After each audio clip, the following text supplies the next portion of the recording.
Cooking a great steak at home isn't hard, and this is how you do it.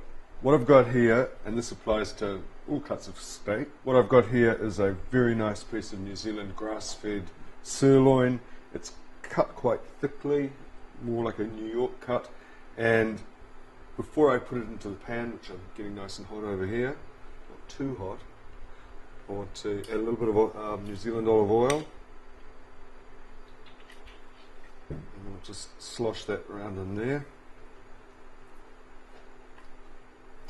And I'm going to season it with salt and freshly ground black pepper.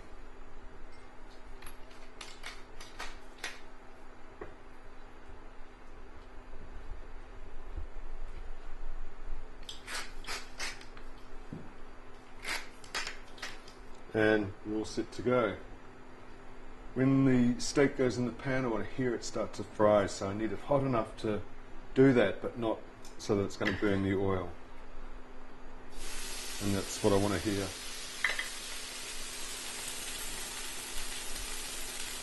There is a myth going around that you seal it on both sides to seal in the moisture. It's a lot of rubbish. You can't seal moisture inside meat with high heat. What you're doing is you're getting those flavors that humans really like, the browning flavors, and that's going to make it look good and it's going to make it taste good. So that's why you put it over high heat and get it sort of nice and brown before you start cooking it. Now that's quite a hot pan, I can tell, because there's lots of steam and a little bit of smoke coming off that, so I'm going to turn it down just a touch. It's quite a thick piece of steak. I want this to be medium rare, which is mostly cooked but slightly raw in the middle. So I'm just going to let that burble away nicely. It's going to take about maybe 4 minutes each side, 3 to 4 minutes each side for that to be medium rare. You may have noticed that I've left the fat on. I particularly do this especially with sirloin steak because of course it's going to lubricate the steak as it cooks, keep it nice and moist, and it's also going to make it taste really good. You can decide later whether you're going to eat it or not.